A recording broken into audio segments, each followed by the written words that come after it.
Good morning, church. శుభోదయము. Praise the Lord.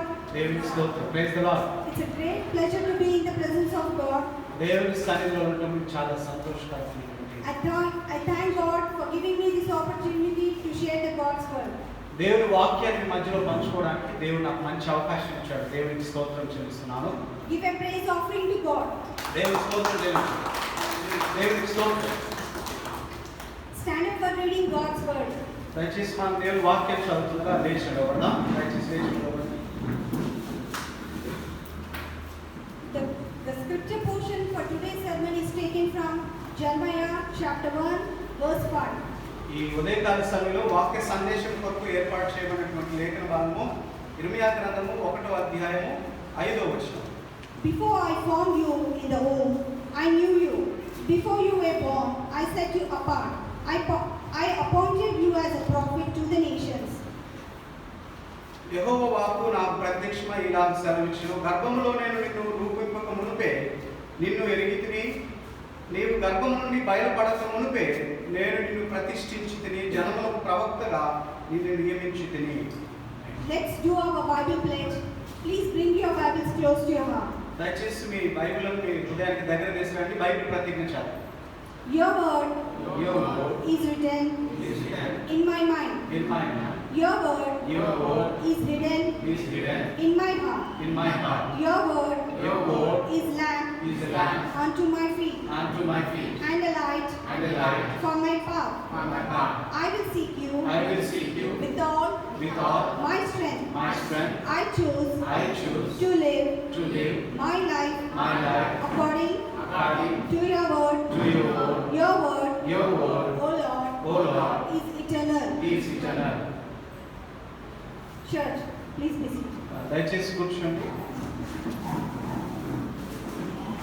Church, this week we are starting a new sermon series called The Meaning of Life. Today, sermon title is Start of Life.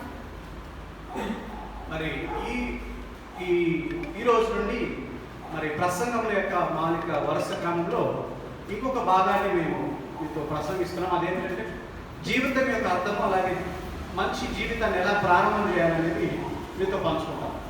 Life means the condition of being alive, to grow, to breathe, to reproduce. జీవితం అనగా ఏంటంటే మరి శ్వాస పీల్చుకోవడము, జీవించడం, అలాగే ఫలించడం అనేటువంటి విషయాన్ని గమనించాలి. The biblical meaning of life is knowing God and living it forever. Bible ప్రకారంగా జీవితం అంటే ఏంటంటే దేవుని గురించి తెలుసుకొని దాని ప్రకారంగా జీవించడమే జీవితం యొక్క పరమార్థం. We can describe life as being in the blood or the flesh or having breath. మరి జీవితం లేక ప్రాణం అని మనం చెప్పినప్పుడు దాన్ని అనేక విధాలుగా చెప్పొచ్చు. ప్రాణము మరి రక్తం అని చెప్పొచ్చు, దేహం అని చెప్పొచ్చు, ఇంకా అనేక విధాలుగా చెప్పొచ్చు. In Leviticus 17:11, the life of the body is in its blood. లేవి కాండంలో మనం చూస్తే మరి దేహమునకు ప్రాణం ఏమిటి అని చెప్తుందంటే అక్కడ రక్తము అని చెప్తుంది. As we are talking about starting of life, how life began. మనము జీవితాన్ని గురించి మనం మాట్లాడుతున్నప్పుడు అది ఎలా ప్రారంభం అవుతుంది అనేది మనం ఆలోచన చేద్దాం. Let's see Bible says about beginning. మరి ఈ యొక్క ప్రారంభం గురించి బైబిల్ ఏం చెప్తుందో మనం చూద్దాం. Let's read Genesis chapter 2 verse 7. మరి ఆదికాండము 2వ అధ్యాయము 7వ వచనమును మనం చూద్దాం. Then the Lord God formed a man from the dust of the ground and breathed into the nostrils the breath of life, and the man became a living being. ఆదికాండం 2వ అధ్యాయం 7వ వచనంలో ఈ విధంగా చెప్పబడింది. దేవుడైన యెహోవా నేల మట్టితో నరుడు నిర్మించి వారి నాసికారంధ్రములలో జీవవాయువును ఊదగా నరుడు జీవాత్మ ఆయనకి రాయబడింది. This verse talks about the creation of first man, and humanity is special from among all the rest of creation. ఈ యొక్క వాక్యాన్ని మనం చదువుతున్నప్పుడు దేవుడు మానవుని ఏ విధంగా సృష్టించాడని చూడొచ్చు. అలాగే సృష్టిలో మానవుని యొక్క ప్రత్యేకత ఎంత గొప్పది అనేది కూడా మనం గమనించవచ్చు. There are many theories out here about the creation of the universe and the origin of the life. మనము ఈ జీవన మనుగడ ఏ విధంగా ప్రారంభమైనది అనేది అనేకమైనటువంటి నమ్మకాలు, అనేకమైనటువంటి సిద్ధాంతాలు ఉన్నాయి ప్రపంచంలో. Theories you might have heard like Big Bang theory, evolution theory, and deep sea water theory. మనము మానవుడు మనుగడ ఏ విధంగా ప్రారంభమైందని మనం చూస్తే కొన్ని బిగ్ బ్యాంగ్ థియరీ అని, అలాగే నేల నుంచి వచ్చారని, ఇంకా అనేకమైనటువంటి సిద్ధాంతాలు మానవుని యొక్క మనుగడ గురించి చెబుతూ ఉంటాయి. These theories, some say life started from the small cell unit and life started in water, in ice, with lightning and radioactive activity. చూడండి, మానవుని యొక్క జీవితము ఏ విధంగా ప్రారంభించబడిందంటే కొంతమంది ఒక చిన్న మరి నీళ్ళలో నుంచి ప్రారంభమైందని చెప్తారు, కొంతమంది గాలిలో నుంచి అనేక విధాలుగా చెప్తూ ఉంటారు. But what I see in the Bible, that the life not started in water, in ice, in small unit, but in the mind of God. చూడండి, గమనించిన మానవుని యొక్క జీవిత మనుగడ అనేది ఎక్కడో నీళ్ళలోనో ఒక చిన్న నీటి బుడగలో నుంచో నీళ్ళలో నుంచో ప్రారంభం కాలేదు, కానీ దేవుని యొక్క నుండి ప్రారంభమైనది మనం చూడవచ్చు. Let's see the verse Genesis 2:7 again. మరొకసారి మనము ఆదికాండము 2వ అధ్యాయము 7వ వచనాన్ని మనం చూద్దాము. Lord the God formed a man. దేవుడైన యెహోవా నేలమట్టితో నరుని నిర్మించాడు. Was man present before this? No. దీనికంటే ముందు మానవుని యొక్క మనుగడ ఉన్నదా అని చెప్తే లేదు. For God breathed into the man's nostrils the breath of life, and the man became a living being. అక్కడ బైబిల్ వాక్యం సెలవిస్తుంది, మట్టితో చేసి ఆ నరుని యొక్క నాసికారంధ్రంలో దేవుడు జీవవాయువును ఊదినప్పుడు అతడు జీవాత్మ అని బైబిల్ చెప్తుంది. First point is God formed you. మొట్టమొదటి ఒక అంశం ఏంటంటే దేవుడు నిన్ను నిర్మించాడు అనేది తెలుసుకోవాలి. See here, there was no man before and there was no life before, but God thought a new thing. చూడు, దయచేసి గమనించి, దీనికంటే ముందు మానవుడు తన గనక మానవుని యొక్క మనుగడ లేదు, కానీ దేవుడు ఎప్పుడైతే ఆలోచన చేశాడు అప్పటి నుంచి ప్రారంభమైంది. God is the creator. దేవుడు సృష్టికర్త అయి ఉన్నాడు. He has the power to create. ఆయన సృష్టించేటువంటి శక్తి కలిగి ఉన్నాడు. God creates everything from nothing. దేవుడు శూన్యంలో నుండి సమస్తమును చేసే శక్తి ఉన్నది ఆయన. God created everything good. దేవుడు చేసిన ప్రతి ఒక్కటి మంచిగానే చేశాడు. Before God formed the man with his hands, God had man in his mind. చూడు, దేవుడు మానవుని సృష్టించడానికి ముందే మనుషుని గురించి దేవుడు తన మనసులో ఆలోచన చేశాడు. You and I didn't come from a monkey or gorilla. చూడు, మనము మానవులమైనటువంటి నువ్వు నేను మనము ఏ గొరిల్లాలో నుండో లేకుంటే కోతిలో నుండి మనము నిర్మాణం కాలేదు. Or from a small unit. అది ఏదో ఒక చిన్న ఒక దేంట్లో నుంచి ఒక ఖనిజంలో నుండో ఎక్కడి నుంచి వచ్చిన ఒక ఆవిరిలో నుంచి నీళ్ళలో నుంచి మనం రాలేదు. But you and me come from God's mind. నువ్వు నేను మనం అందరం కూడా దేవుని యొక్క ఆలోచన నుంచి మనం నిర్మించబడ్డాము. He thought about you in his mind and he formed you carefully. చూడు, గమనించండి, నిన్ను దేవుడు సృష్టించడానికి ముందు నీ గురించి దేవుడు తన ఆలోచన చేసి చక్కగా జాగ్రత్తగా నిన్ను నన్ను నిర్మించాడు. This formed word in Hebrew is called aster.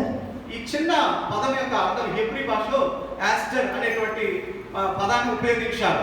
This describes the action of an artist, a sculptor or a potter. చూడండి, ఈ యొక్క పదం యొక్క అర్థం ఏమిటి అంటే ఒక శిల్పి కానీ లేకపోతే ఒక కుమ్మరి కానీ కుండలు కానీ ఒక శిల్పాన్ని చెక్కేటప్పుడు ఏ విధంగా ఆలోచన చేసి వాటిని తయారు చేస్తాడో అలాంటి ఆలోచన దేవుడు మానవుని సృష్టించినప్పుడు చేశాడు. So God hand made you. You are formed by God. You are special to God. So remember, God formed you. చూడు, దయచేసి ఆ విధంగా దేవుడు నిన్ను నన్ను మనల్ని తన చేతితో సృష్టించి మనల్ని ఈ విధంగా నడిపించాడు. Let's read Psalms 139 verses 13-14. ఇంకొక మాట చదువుదాము. కీర్తన గ్రంథం 139వ కీర్తన 13-14 వచనాలు మనము బైబిల్ గ్రంథంలో చూద్దాం. For you created my inmost being, you knit me together in my mother's womb. I praise you because I am fearfully and wonderfully made. Your works are wonderful. I know that full well. చూడు, 13-14 వచనాల్లో చూస్తే, నా అంతరింద్రియములను నీవే కలుగు చేసితివి, నా తల్లి గర్భమందు నన్ను నిర్మించిన వాడవు నీవే అని అక్కడ రాయబడి ఉంది. Psalmist here says, God, you created my inmost being and knit me together in the womb. చూడండి, ఇక్కడ దేవుని వాక్యం సెలవిస్తుంది, నా అంతరింద్రియంలో ఉన్న సమస్తమును సృష్టించి నా తల్లి గర్భమందు నన్ను నిర్మించినది నీవే దేవా అని కీర్తనకారుడు చెప్తున్నాడు. Second point, I want to remember you, God knits you. రెండో విషయము మనం తెలుసుకోవాల్సింది మీకు చెప్పాలనుకున్నది ఏంటంటే దేవుడు మనలను తల్లి గర్భంలో నిర్మించాడు అనేది తెలుసుకోవాలి. If you see a tailor or a thresh worker, how carefully they will sew together and make a design. చూడండి, మరి ఒక నైపుణ్యత కలిగినటువంటి వ్యక్తి తను చేసేటప్పుడు తన పనులను ఎంత జాగ్రత్తగా ఎంత తెలివితో ఆయన తన పనులను చేస్తాడో మనం గమనించవచ్చు. It is very difficult and need patience, time and attention. ఒక మరి శిల్పకారుడు కానీ ఒక కళాకారుడు కానీ ఒక ఆర్టిస్ట్ కానీ ఏదైనా తయారు చేయాలంటే ఎంత జాగ్రత్తగా ఆలోచన చేసి ఆ కార్యాన్ని చేస్తాడు. In most being means here personality, our character, desires, affections, passions, the mind, the soul. ఇక్కడ మనము గమనించినట్లయితే దేవుడు ఏ విధంగా మనల్ని మరి నిర్మించాడు అంటే ఒక మంచి మరి ప్రాణమును, దేవుడు ఆలోచనను, హృదయాన్ని, మరి ప్రేమను, వీటన్నిటిని కలిపి మానవునిగా నిర్మించాడు. He not only made our body, but he also made our soul, spirit and heart and mind. చూడండి, దేవుడు మానవుని యొక్క దేహాన్ని సృష్టించలేదు, కానీ దానితో పాటు ప్రాణమును, ఆత్మను, హృదయమును, మనసును సమస్తమును కలిపి దేవుడు నిర్మించాడు. The things that we are not seeing, కొన్ని outside, మనము బయటికి బాహ్యంగా కనిపించని వాటిని కూడా దేవుడు మనలో తయారు చేసి పెట్టాడు. God knows you outside and inside. దేవుడు నీ బాహ్య రూపంలోను నీ అంతరింద్రియంలో ఏమున్నావో, నువ్వు ఎలా ఉన్నావో దేవుడికి తెలుసు. What is seen and not seen, మన కంటికి కనబడేది, కనబడనివి కూడా దేవుడికి తెలుసు. because God knit your internal parts, he knit you together. Glory to be God. అలాగే దేవుడు నిన్ను అంతరింద్రియంలో నిన్ను నిర్మించాడు, నియమించాడు, మరి ఆ విధంగా చేశాడు. కాబట్టి దేవునికి మహిమ కలుగును గాక. Hallelujah. Hallelujah. I want to give an example to understand deeper. ఇంకా దీని గురించి ఇంకొక చిన్న ఉదాహరణ మీతో చెప్తూ లోతుగా ధ్యానం చేయాలని ఆశపడుతున్నాను. I have a bulb in my hand. నా చేతిలో ఒక బల్బు ఉన్నది. We see bulb at our homes. మన ఇంట్లో, మన గృహాలలో కూడా ఈ బల్బును మనం ఉపయోగిస్తూ ఉంటాం. They light us and they help us to see everything clearly at night. ఈ బల్బు మనకి వెలుతురు ఇచ్చినప్పుడు మన గృహంలో ఏమేమి ఉంది అంతా కూడా మనకు కనబడుతుంది. We know how to use this bulb, but who has the complete knowledge of it? మనకి ఈ బల్బు గురించి మనకు తెలుసు, కానీ దాని గురించి పూర్తి జ్ఞానం ఎవరికి తెలుసు? పూర్తిగా దాని గురించి The one who made this. ఆ బల్బును తయారు చేసినటువంటి వ్యక్తికి దాని గురించి పూర్తిగా జ్ఞానం కలిగి ఉంటాడు. Because he used many materials and small particles to put together to make this bulb. ఎందుకంటే ఆ బల్బును తయారు చేసిన వ్యక్తి అనేకమైనటువంటి వస్తువుల్ని ఉపయోగించి ఆ విధంగా దాన్ని రూపించినట్లుగా మనం తెలుసుకోవచ్చు. So when we put this light on stand or a holder on the wall, when we turn to switch it, it lights up. మనం ఆ బల్బును అక్కడ పెట్టి మనకు అందుబాటులో ఉన్న స్విచ్ మనం ఆన్ చేసినప్పుడు మన ఇంట్లో అంత వెలుతురు మనం చూడవచ్చు. We see outside it is round, but inside there is a small string that is known as filament. చూడండి, బయట అది ఒక గుండ్రంగా ఉంది, కానీ లోపల ఏముందంటే ఒక చిన్న సన్నది ఒక ఫిలమెంట్ లోపల అమర్చబడి ఉన్నది. A small light and other things which are not seen clearly from outside. కొన్ని బయట నుండి ఆ బల్బు లోపల ఉన్నది మొత్తం కూడా మనకు బయట నుంచి కనపడకపోవచ్చు. In same way, people around us may see from outside. అలాగే బయట ఉన్నటువంటి బాహ్య రూపకంగా మనల్ని వీళ్ళు ఇలాంటి వారిని కొంచెం బయట నుండి చెప్పవచ్చేమో. How we look, ఎలా మనము కనపడతా ఉన్నామో, how we act, మనం ఏ విధంగా మనం ప్రవర్తిస్తూ ఉన్నామో. but God can only see inside of us. కానీ దేవుడు మాత్రమే మన హృదయంలో ఉన్నది ఏం జరుగుతుందో దాన్ని ఆయన మాత్రమే తెలుసుకోగలడు. He knows our inside, what you say. మన హృదయంలో ఏముంది అదే దేవునికి మాత్రమే తెలుసు. God knows our thoughts, దేవునికి మన ఆలోచనలన్నీ తెలుసు, our desires. మన కోరికల గురించి తెలుసు. God knows our heart, our soul, our mind. దేవునికి మన హృదయము తెలుసు, మన ప్రాణము తెలుసు, మన ఆత్మ సమస్తం ఆయన ఎరిగి ఉన్నాడు. Because he knitted us. ఎందుకంటే ఆయన మనల్ని నిర్మించి ఆ విధంగా అమర్చాడు మనల్ని. Because he made our inmost being. ఎందుకంటే ఆయన మన అంతరింద్రియాన్ని ఆయన నిర్మించాడు కాబట్టి. No one else knows like God knows us. మన గురించి దేవునికి తెలిసినంతగా ఏ మానవుని కూడా తెలియదు. You may think my parents don't know me. నువ్వు అనుకోవచ్చు నా తల్లిదండ్రులకి నా గురించి తెలియదు అని అనుకోవచ్చు. But I tell you, God knows you. కానీ నేను ఒకటి చెప్తానండి, మీ గురించి దేవునికి తెలుసు. You may say, my husband don't understand me. మరి మరి స్త్రీలు చెప్పొచ్చు, నా గురించి నా భర్తకు తెలియదని మీరు అనుకోవచ్చేమో.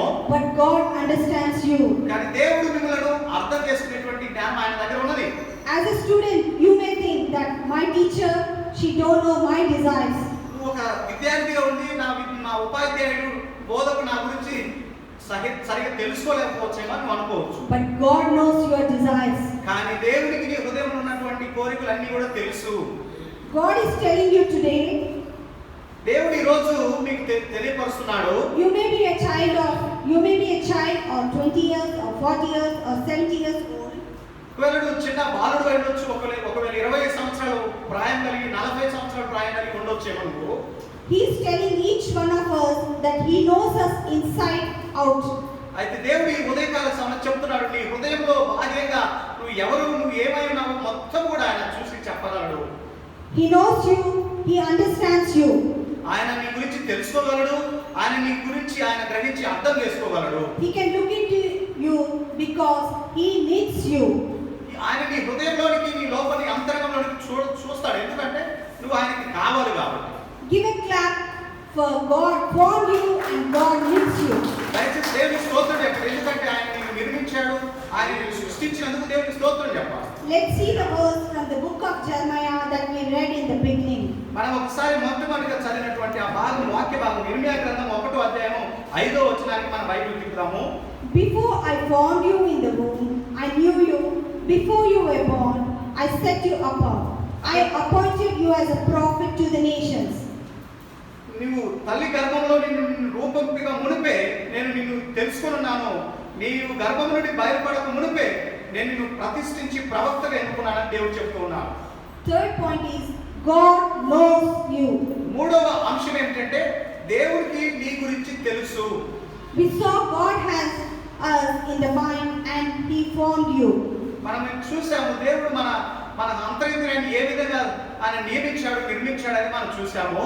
We saw in Psalms that God knit our inmost being in our mother's womb. మనం చూసాము తల్లి గర్భంలో ఆయన మనం ఉన్నప్పుడు మన అంతరింద్రియం ఏ విధంగా రూపించి మనల్ని సృష్టించాడని మనం చూసాము. But see here, God is telling Jeremiah, before I formed in the womb, I knew you before you were born. ఇక్కడ ఇర్మియా భక్తునికి దేవుడు చెప్తున్నాడు, ఇర్మియా నీవు తల్లి గర్భంలో నుండి బయలుపడక మునిపే నేను నిన్ను రూపించాను అని దేవుడు చెప్తూ ఉన్నాడు. Wow, birthdays are very special for us. నిజంగా మన పుట్టిన రోజులు ఎంత ప్రత్యేకంగా మనం ఆచరించుకుంటామో. Every year we celebrate birthdays. మనం ప్రతి సంవత్సరము మన జన్మదిన వేడుకలు ఎంతో చక్కగా జరుపుకుంటాము. But God is telling Jeremiah that day and God is telling us today. దేవుడు ఆనాడు ఇర్మియాకు ఈ విధంగా చెప్పాడు, అలాగే ఈ రోజు కూడా ఇలాంటి మాటలు మనతో కూడా దేవుడు చెప్తూ ఉన్నాడు. God knew you even before we were in the mother's womb. మనం తల్లి గర్భంలో పడక మునిపే మనం ఎవరమో దేవునికి తెలుసు. That's amazing. చాలా ఆశ్చర్యకరమైనటువంటి సంగతి కదండి. Hallelujah. Hallelujah. God knew us before even our parents know us. మన తల్లిదండ్రులు మన గురించి తెలవక ముందే దేవుడు మన గురించి తెలుసుకొని ఉన్నాడు. You may be thinking a God is omniscient. దేవుడు నువ్వు అనుకోవచ్చు, దేవుడు సర్వశక్తి కలిగిన వాడు అని అనుకోవచ్చు. So he knows us. ఆ దేవుడు సర్వజ్ఞాని అని కాబట్టి ఆయన మన గురించి తెలుసు అని అనుకోవచ్చు మనం. He knows us, all of us. In Hebrew, this word meaning knowing by choice. అయితే ఈ ఓమ్నిసెంట్ అనే పదము మనం దాన్ని హెబ్రీ భాషలోకి వెళ్తే ఆయన మరి ఏర్పాటు చేసుకొని మన గురించి ఆయన తెలుసుకున్నాడు అనేది దాని యొక్క మూల అర్థమైనది. And by approval, అలాగే ఆయన మనల్ని అనుమతించి మనల్ని ఏర్పాటు చేసుకుని, and special love, అలాగే ప్రత్యేకమైన ప్రేమను చూపించి, and attention joined to it, అలాగే శ్రద్ధను కూడా జోడించి ఆయన మనల్ని మరి రూపించాడని తెలుసుకోవచ్చు. What does that mean? దాని అర్థం ఏమిటండి? God knows you personally. దేవుడు నిన్ను వ్యక్తిగతంగా నీ గురించి తెలుసుకొని ఉన్నాడు. He knows your name. నీ యొక్క నా పేరును కూడా ఆయన తెలుసుకొని ఉన్నాడు. He knows how you look. నువ్వు ఏ విధంగా కనబడుతున్నావు బాహ్య రూపంగా నీకు తెలుసు దేవుడు. He knows what you think. నువ్వు ఏ విధంగా ఆలోచన చేస్తావో దేవునికి తెలుసు. He has a special love and affection towards you. నీ గురించి ఆయనకు ప్రత్యేకమైనటువంటి ప్రేమ శ్రద్ధలు నీ గురించి ఆయనకు ఉన్నాయి. And not only that, he approved you. అలాగే దేవుడు నిన్ను ఏర్పాటు చేసి నిన్ను నియమించాడు. God does not know you because for your talents, for your works. దేవుడు నీలో ఉన్నటువంటి తలాంతులు, నీలో ఉన్నటువంటి నైపుణ్యతలను బట్టి నిన్ను ఆయన తెలుసుకోలేదు. God loves you as you are. దేవుడు నువ్వు ఉన్న ఫలంగా నువ్వు ఎలా ఉన్నావో ఆ విధంగానే ఆయన నిన్ను ప్రేమిస్తూ ఉన్నాడు. In fact, God even loved you. నిజంగా చెప్పాలంటే దేవుడు నిన్ను ప్రేమించాడు. You even before born. నువ్వు పుట్టక మునిపే దేవుడు నిన్ను ప్రేమించాడు అని బైబిల్ చెప్తుంది. Who can love like this?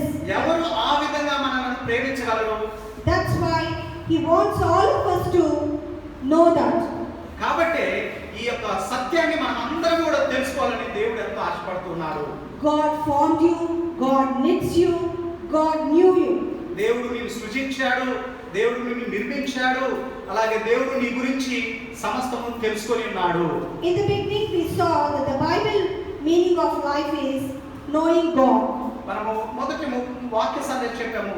జీవితం యొక్క అర్థం ఏంటంటే దేవుడిని తెలుసుకోవడమే జీవితం యొక్క అర్థం అని And living with God. అలాగే దేవుడితో కలిసి జీవించడం అని తెలుసుకున్నాము. God wants all of us to have a great life. దేవుడు మనందరం కూడా ఒక గొప్ప జీవితాన్ని కలిగి మనం ఉండాలని దేవుడు కోరుకుంటాడు. He wants us to have an eternal life. అలాగే మనము నిత్య జీవాన్ని కలిగి ఉండాలని దేవుడు కోరుకుంటాడు. God wants us to know today. He wants us to have a new and abundant life. అలాగే దేవుడు మన గురించి ఏం కోరుకున్నాడని మనము మంచి జీవితం జీవించాలి, అది సమృద్ధి కలిగి ఉండాలని కూడా దేవుడు ఆశపడుతున్నాడు. How it possible? ఎట్లా అది సాధ్యము? It is possible only through Jesus Christ. అది కేవలం యేసుక్రీస్తు ద్వారానే అది సాధ్యపరచబడుతుంది. Glory to be God. దేవునికి మహిమ కలుగును గాక. In John 10:10 says, I have come that may have life and have it to the full. యోహాను 10:10 చెప్తుంది, నేను ఎందుకు వచ్చానంటే నేను మీకు జీవితాన్ని ఇవ్వడానికి, అలాగే ఆ జీవితము సమృద్ధిగా ఉండాలని నేను వచ్చానని చెప్పాడు యేసుక్రీస్తు. Jesus says he came to earth so we can have true life and full and abundant life. యేసుక్రీస్తు ఎందుకు వచ్చాడు అంటే మనము సమృద్ధి జీవాన్ని కలిగి మరి ఉండాలని ఆయన ఈ లోకానికి వచ్చినట్టు మనం చూస్తాం. Because he is the source of life. ఎందుకంటే మానవుల జీవన మనుగడకు ఆయన ఆధారమై ఉన్నాడు కాబట్టి. Please repeat after me. Jesus is the source of life. దయచేసి నాతో కలిసి చెప్పండి, యేసుక్రీస్తు మన జీవితమునకు ఆధారమై ఉన్నాడు. చెప్పండి దయచేసి, యేసుక్రీస్తు మన జీవితానికి ఆధారమై ఉన్నాడు. Jesus is source of life. Jesus is the source of life. We may be living now, but we live true life only with God. మనము జీవించిన పేరుకు జీవించవచ్చు కానీ నిజమైనటువంటి సత్యమైనటువంటి జీవితం అది యేసులోనే మనకు దొరుకుతుంది. We live true life only when Jesus comes in our hearts. ఆ మంచి జీవితాన్ని మనం ఎప్పుడు అనుభవించవచ్చు అంటే మన హృదయంలోకి యేసుక్రీస్తు వచ్చినప్పుడు మాత్రమే. Don't let the enemy deceive you saying you don't need Jesus. దయచేసి కానీ అపవాదికి మనం అవకాశం ఇవ్వదు. నీకు యేసుక్రీస్తు అక్కర్లేదు అని చెప్పేటువంటి మోసపూరితమైన మాటలకు మనం చెవి ఇవ్వద్దు. Your life is already good. నీ జీవితము ఇంతకు ముందే చక్కగానే ఉన్నది. You don't need Jesus, but no, my friend, the enemy comes to steal, to kill and destroy. నీ జీవితం బాగానే ఉంది, నీకు యేసుక్రీస్తు అవసరం లేదని అపవాది చెప్పి దొంగతనం చేయడానికి, నాశనం చేయడానికి అపవాది మనల్ని వెంటాడుతూ ఉంటాడు. The plan of the God is to give life, but the plan of the enemy is to destroy the life. దేవుడి యొక్క ప్రణాళిక ఏంటంటే మనకు మంచి జీవితాన్ని ఇవ్వాలని, అపవాది యొక్క ప్రణాళిక ఏంటంటే నాశనం చేయాలని. God gives life where the enemy destroys life. దేవుడు జీవితాన్ని ఇస్తాడు, అపవాది దాన్ని నాశనం చేయడానికి ప్రయత్నం చేస్తాడు. The enemy destroys the life works by twisting the truth. అపవాది మన జీవితాన్ని ఏ విధంగా నాశనం చేస్తాడంటే సత్యాన్ని తిప్పి దాన్ని మార్చి మనం నమ్మించి నాశనం చేస్తాడు. It destroys life inside the womb by abortion before birth. ఒక్కొక్కసారి మరి ఈ సాతాను జీవితాలను ఏ విధంగా నాశనం చేస్తాడంటే తల్లి గర్భంలో ఉన్నప్పుడే మరి పిండాన్ని తీసివేయడం ద్వారా ఈ విధంగా జీవితాన్ని పాడు చేస్తూ ఉంటాడు. And destroy the life of a man out of womb by deception after birth. అలాగే ఆ తల్లి గర్భం నుంచి బయటకు వచ్చిన తర్వాత కూడా అపవాది ఏదో ఒకటి చేసి మోసం చేయడానికి ప్రయత్నం చేస్తాడు. We have seen how God formed us and how he knows us. మనం చూసాము దేవుడు ఏ విధంగా మనల్ని నిర్మించాడు, మన గురించి ఆయన ఏ విధంగా తెలుసుకొని ఉన్నాడు అనేది మనం చూసాము. All of us are special to him. మనమందరం కూడా ప్రతి ఒక్కరు దేవుడి దృష్టిలో చాలా ప్రత్యేకమైన వారము. He knows us before we were formed in the mother's womb. తల్లి గర్భంలో పడక మునుపే మన గురించి ఆయన ఎరిగి ఉన్నాడు. So I want to ask you, what are your thoughts about going for the abortion? చూడండి, మీ అందరికీ ఒక ప్రశ్న, మీరు ఆలోచన చేయండి. మరి గర్భంలో ఉన్నప్పుడే పిండాన్ని కొంతమంది తీసేసుకుంటారు. మరి దాని గురించి మీరు ఏమంటారు, అబార్షన్ గురించి? As a children of God, it is right to abort a baby because it is inconvenient or unwanted. మరి మన ప్రకారం మనం అనుకోవచ్చు, అది అవసరం లేదు, పిండము అది మన పిల్లలు అవసరం లేదని ఆ గర్భంలో తొలగించుకోవచ్చు మనము. As a children of God, is it abort to a baby because of inconvenience or unwanted? దయచేసి చూడండి, దేవుడి పిల్లలంగా మనము మరి మరి గర్భము ధరించినటువంటి పిండాన్ని తీసేయడము లేకపోతే ఇబ్బందికరంగా ఉందని దాన్ని తీసేయడము సరైనదా? We heard that God told Jeremiah that he knew him before he was born. మనం ఇర్మియా గ్రంథంలో మనం చూస్తాము, తల్లి గర్భంలో పడక మునుపే ఆయన నిర్మించున్నాడు, చూశాడని బైబిల్ చెప్తుంది. That means God knows every fetus in the mother's womb. కాబట్టి దాని వాక్య ప్రకారం మనం చూస్తే ప్రతి పిండము తల్లి గర్భంలో రూపించబడిన ప్రతి పిండము దేవుడి చిత్త ప్రకారం ఏర్పడింది అనేది మనం గమనించాలి. Genesis says every human being has a special value in the sight of God. ఆదికాండం చెప్తుంది, ప్రతి మానవుడు దేవుడి దృష్టిలో చాలా విశేషమైన వాడుగా మరి మనం గమనించవచ్చు. In Psalms 139 we saw God knits us together in the mother's womb. మనము కీర్తనలు 119 139లో చూస్తాము, దేవుడు ఏ విధంగా తల్లి గర్భంలో మనల్ని ఏ విధంగా రూపించాడు అనేది కూడా మనం చూస్తాం. So aborting a baby is like stopping the God's word and stopping the plan of God. దయచేసి గమనించండి, గర్భంలో ఉన్నప్పుడు ఆ పిండాన్ని తొలగించుకోవడం అనేటువంటిది దాని అర్థమే దేవుని చిత్తాన్ని, దేవుని ఆలోచనని మనము మరి వాటికి అంతరాయం ఆటంకం కలిగించినట్లుగా మనం గమనించవచ్చు. The Bible says it is to kill the innocent life. Bible చెప్తుంది మరి అది ఎలాగంటే ఒక అమాయకుని లేకపోతే అపశుభం తెలియనటువంటి వ్యక్తిని చంపినట్లుగా అవుతుంది. Bible is against abortion because it is killing. దయచేసి గమనించాలి, మరి ఆ పిండంలో తొలగించడం అనేటువంటిది బైబిల్ ప్రకారం తప్పు, ఎందుకంటే అది ఒక నరహత్యకు సమానంగా ఉన్నది. 10 commandments also talk about the killing is sin. మరి బైబిల్ ప్రకారం 10 ఆజ్ఞలలో మనం ఒక ఆజ్ఞ చూస్తాము, నరహత్య చేయడము అది పాపం అని చెప్తుంది. I want to share a personal testimony. మీకు ఒక వ్యక్తిగతమైన సాక్ష్యాన్ని చెప్పాలని అనుకుంటున్నాను. My mom had 4 miscarriages in her life. మరి మా అమ్మగారు 4 సార్లు గర్భం ధరించింది, కానీ నిలవబడలేదు. She was very sad and she was not able to have children anymore. తర్వాత 4 సార్లు తర్వాత ఇంకా చాలా బాధపడింది, కానీ మళ్ళా గర్భము కలగలేదు. At the time, a neighbor who was a Christian who came to know about this and asked my mom if it is okay to pray for her. అయితే మరి ఇరుపొరుగు ఒక క్రైస్తవుడు చెప్పాడు, ఇలా జరుగుతుంది కదమ్మా, నీకు ఇష్టమైతే నీ కొరకు నేను ప్రార్థన చేస్తాను ఈ విషయాలు అని అడిగి.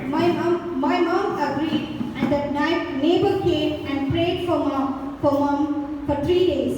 మరి ఆ పొరుగు వాళ్ళు ఆమె వచ్చి మా తల్లి గారికి చెప్పి 3 రోజులు మా అమ్మ గురించి ప్రార్థన చేశారు. And told my mom she is not going to lose the pregnancy. ఆమె చెప్పింది, ప్రార్థన చేసి ఈసారి దేవుడు గర్భఫలం ఇవ్వబోతుండు, ఇక ఖచ్చితంగా నిలబడుతుంది అని చెప్పాడు. My mom became pregnant. I was born. ఆ తర్వాత మా అమ్మ గర్భిణిగా అయింది, దానిపై అప్పుడు నేను జన్మించాను. I never knew in my life that God has a plan for me. నాకు నిజంగా తెలియదు, దేవుడు నా జీవితంలో ఒక ప్రణాళిక కలిగి ఉన్నాడని నాకు తెలియదు. Now I know that God has a plan for me because I am here now. నేను అనుకుంటాను, దేవుడి యొక్క ప్రణాళిక ఉన్నది కాబట్టి దేవుడు నన్ను ఈ లోకానికి ఈ విధంగా ఇక్కడ ముందు నిలబెట్టినట్టుగా Hallelujah. Glory to God. దేవుడికి మహిమ కలుగుగాక. I was in my mother's womb. My mother lost her pregnancies because of some medical reasons. మరి నేను తల్లి గర్భంలో, కానీ అంతకు ముందు మరి కొన్ని ఆరోగ్యపరమైనటువంటి పరిస్థితులను బట్టి ఆ గర్భం నిలవలేదు చాలా సార్లు. But how many times we hear in the world going for an abortion because they did not plant that baby and they did not can save the baby. చూడు మనం ఇట్లా కానీ కొన్నిసార్లు మన ప్రపంచం చూస్తాం మరి కావాలనే మరి కొంతమంది పిండాన్ని తొలగించుకోవడం, అవాయిడ్ చేసుకోవడం చాలా మనం చూస్తూ ఉంటారు. ఎంతవరకు సరి? Church, we don't know what plan God has for that baby. మరి ఆ తల్లి గర్భంలో రూపింపబడేటువంటి ఆ శిశువు మీద దేవుని ప్రణాళిక ఏమై ఉంటుందో మనకు నిజంగా తెలియదండి. Never end the life of an unborn child. చూడండి, మరి శిశువుగా రూపింపబడుతున్నటువంటి ఆ శిశువుని మరి చంపేటువంటి ప్రయత్నం మనం ఎప్పుడు కూడా చేయకూడదు. Because it could be you or it could be me. అది ఒక్కోసారి అది నువ్వై ఉండొచ్చు, లేకపోతే అది నేనే కూడా ఉండొచ్చు. Every life matters to God, even the unborn child's life. చూడు, శిశువుగా రూపము పూర్తిగా దాల్చక ముందు ఉన్నటువంటి ఆ శిశువు పిండము యొక్క జీవితము, నా జీవితం కూడా దేవుని దృష్టిలో చాలా ప్రాముఖ్యమైనది. Enemy also destroys the people who were born by leading the deceptions. అలాగే అపవాది సాతాను ఇప్పుడు జీవితంలో కొంతమందిని తప్పుడు మార్గంలో తీసుకెళ్లి మోసం చేసి పాడు చేసేటువంటి ప్రయత్నాలు చేస్తూ ఉంటాడు. Enemy does not want to know us the truth. అపవాది మనము దేవుని సత్యాన్ని తెలుసుకోవడము మనకి ఇష్టం లేదు. He wants us to think nobody knows you, nobody understands you. అపవాది మన గురించి మనకి ఏం ప్రయత్నం చేస్తున్నాడు? మోసం చేస్తాడు. నిన్ను గురించి ఎవరు నీ గురించి తెలియదు, నిన్ను ఎవరు కూడా అర్థం చేసుకోరని అపవాది అలాంటి ఆలోచన మనకు కలుగు చేస్తూ ఉంటాడు. But there is a good news for you today. అయితే ఈరోజు ఒక శుభవార్త మీ కొరకు ఉన్నది ఇక్కడ. That God knows you. అయితే ఏమిటి అంటే దేవుడు నిన్ను ఎరిగి ఉన్నాడు. God knows you more than your parents, your friends, your spouse. He knows you completely. నీ గురించి తల్లిదండ్రులు కావచ్చు, భార్యలు కావచ్చు, భర్తలు కావచ్చు, స్నేహితుల కంటే కూడా ఎక్కువగా దేవుడు నీ గురించి చక్కగా తెలుసుకొని ఉన్నాడు. Don't you want to know God's love? కాబట్టి అలాంటి దేవుడి ప్రేమను నువ్వు తెలుసుకోవాలని అనుకోవట్లేదా? Don't you want to receive that new life God has for you? అలాంటి నూతన జీవము, నవజీవమును నువ్వు పొందుకోవడం నీకు ఇష్టం లేదా? It is easy. అది చాలా సులభమైనటువంటి When కార్యం. you look into the Romans 10:9, మనము రోమా పత్రిక 10వ అధ్యాయము 9వ వచనంలో మనం చూస్తే, if you confess with your mouth that Jesus is the Lord and believe in your heart that God raised him from the dead, you will be saved. నువ్వు నోటితో ఒప్పుకొని హృదయంలో నువ్వు విశ్వసించి ఆయన నా కొరకు చనిపోయి తిరిగి లేచాడని చెప్పినప్పుడు నీవు రక్షించబడదు అని అక్కడ రాయబడింది. Today this is the call for the two groups of people. చూడండి, ఇక్కడ ఈ యొక్క సత్యాన్ని మనం తెలుసుకోవాలి ఈరోజు. Two groups. ఇక్కడ రెండు విధాల ప్రజలు మనం చూస్తూ ఉంటాము. First one, you may be having this for the first time about Jesus' love. మన మధ్యలో ఒకవేళ నువ్వు మొట్టమొదటిసారిగా ఈ యొక్క సత్యాన్ని నువ్వు వింటూ ఉండొచ్చేమో. Jesus wants to give a new life to you. ఒకవేళ నువ్వు మొట్టమొదటిసారిగా వింటూ ఉంటే నువ్వు తెలుసుకోమా, నువ్వు ఎవరైనా కానీ నీకు దేవుడు నవజీవమును ఇవ్వాలని ఆశపడుతున్నాడు. You invite the Jesus into your life and he is ready to come into your life. నీ జీవితంలోకి నువ్వు దేవుణ్ణి ఆహ్వానించు. నీ జీవితంలోకి రావాలి. చాలా ప్రత్యేకమైన వ్యక్తి అయినావు. God had you in his mind before he gave your life. నువ్వు జీవితమును పొందుకోవడానికి ముందే తన మనసులో తన ఆలోచనలో నేను ఉన్నాము. We are very special to God. దేవునికి మనము చాలా విశేషమైనటువంటి వారమై ఉన్నాము. Our life has value when we know the God. మనం దేవుని గురించి ఎప్పుడైతే తెలుసుకుంటామో అప్పుడే మన జీవితం యొక్క విలువ మనకు అర్థమవుతుంది. God is the giver of life. దేవుడు జీవితమును ప్రసాదించేటువంటి వాడై ఉన్నాడు. No one has the right to take the life. కనుకనే ఆ జీవితాన్ని మరి ఎరికి తీసుకునేటువంటి అధికారం ఎవరి చేతిలో లేదు. Submit your lives to God. నీ జీవితాన్ని దేవునికి సమర్పించుకోండి. When you submit your life, he will become the author of your life. నువ్వు ఎప్పుడైతే నీ జీవితాన్ని దేవునికి సమర్పించుకుంటావో అప్పుడు ఆయన నీ జీవితానికి ఒక కర్త, ప్రభుగా మారిపోతాడు. And he gives you life forever. అలాగా జీవితమును శాశ్వతమైన జీవితంగా నీకు అనుగ్రహిస్తాడు.